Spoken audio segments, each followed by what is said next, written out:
नमस्कार, मैं हूं आपके साथ प्रिया तिवारी और आप देख रहे हैं प्राइम टीवी। अमेरिका की ट्रंप सरकार ने सेना में दाढ़ी रखने पर बैन लगा दिया है। आपको बता दें कि ट्रंप सरकार के रक्षा मंत्री पीट हेग्सेथ ने यह आदेश जारी किया है। वहीं रक्षा मंत्री ने कहा है कि यह कदम अनुशासन को बहाल करने के लिए जरूरी है और साथ ही उन्होंने ये कहा कि सभी सैन्य शाखाओं को इस नीति को 60 दिनों के अंदर लागू करना होगा। सेना किसी भी देश की हो, मुश्किलें सबकी बढ़ती हैं, फिर चाहे भारत हो, चीन हो या फिर कोई अन्य देश। हम बात करें एक ऐसी सेना की जो 7 समंदर के पार है, लेकिन उसको भी हवा किसी ऐसे देश की लगी है कि वहां की सेना की मुश्किलें अब काफी हद तक बढ़ने वाली हैं। वहीं सेना के सिपाही अब सोचने को मजबूर हैं कि आखिरकार वो करे क्या।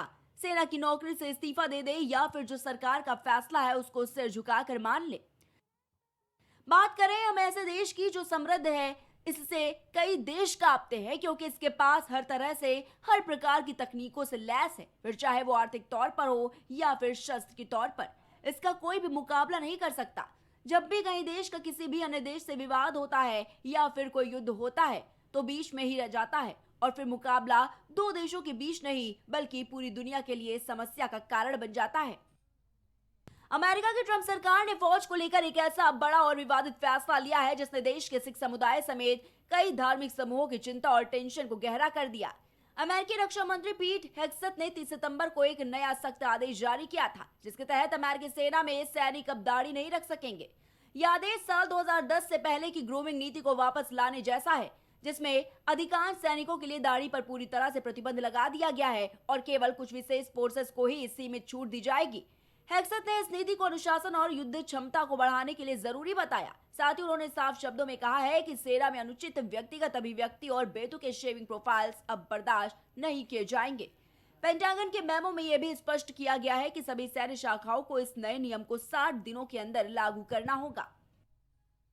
यह बदलाव खासतौर पर सिख सैनिकों के लिए चिंता का सबक है क्योंकि 2010 तक अमेरिकी सेना में सिखों को धार्मिक कारणों से दाढ़ी और पगड़ी रखने की इजाजत नहीं थी। सेना के नियमों के मुताबिक क्लीन शेव चेहरा रखना अनिवार्य था, जिससे कई सिख युवाओं को अपनी धार्मिक पहचान और देश सेवा के सपने के बीच चुनाव करना पड़ता था। लेकिन वर्षों की कानूनी लड़ाइयों, मानवाधिकारों अभियानों और अदालतों के फैसलों के बाद यह स्थिति धीरे धीरे बदली। सिख सैनिकों ने अपने धार्मिक अधिकारों की रक्षा के लिए अदालतों और कांग्रेस के सामने ये दलील दी कि उनकी दाढ़ी और पगड़ी उनकी आस्था का अभिन्न हिस्सा है और इसे छीनना उनकी धार्मिक स्वतंत्रता का उल्लंघन होगा। इसी के चलते साल 2017 में अमेरिकी रक्षा विभाग ने औपचारिक तौर पर इन धार्मिक छूटों को स्वीकार किया, जिससे कि सिख, मुस्लिम और यहूदी सैनिक अपनी धार्मिक पहचान के साथ सेना में सेवा करने लगे। ये कदम अमेरिकी सैन्य इतिहास में धार्मिक समानता की दिशा में एक ऐतिहासिक मील का पत्थर माना गया है। अब इस नई सख्त नीति के तहत न केवल सिख बल्कि यहूदी मुस्लिम सैनिकों के साथ साथ उन ब्लैक सैनिकों को भी मुश्किलों का सामना करना पड़ सकता है जिन्हें पीएफबी नामक दर्दनाक त्वचा रोग के कारण मेडिकल छूट दी गई थी। नई नीति में इन छूटों को केवल 12 महीने तक सीमित कर दिया गया और इसके बाद यदि बीमारी पूरी तरह ठीक नहीं हुई तो सैनिकों को सेवा से हटाए जाने का खतरा रहेगा।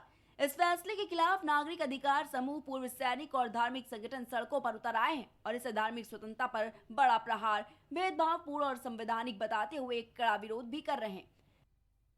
कानूनी विशेषज्ञ भी मानते हैं कि अमेरिकी संविधान के पहले संशोधन के तहत सरकार को यह साबित करना होगा कि दाढ़ी रखने से सेना की सुरक्षा को गंभीर नुकसान होता है, जो अब तक किसी भी अदालत में साबित नहीं हो पाया है। इस नए आदेश ने अमेरिका के विविध धार्मिक समुदायों के बीच चिंता और विवादों का एक नया तूफान खड़ा कर दिया है, जो बार बार पढ़ने पर भी आपको सोचने पर मजबूर कर देगा कि आखिर व्यक्तिगत धार्मिक पहचान और राष्ट्रीय सुरक्षा के बीच संतुलन कैसे बनाए रखा जाए। Desk report, prime TV. इस खास रिपोर्ट में फिलहाल इतना ही। आप देखते रहिए प्राइम टीवी।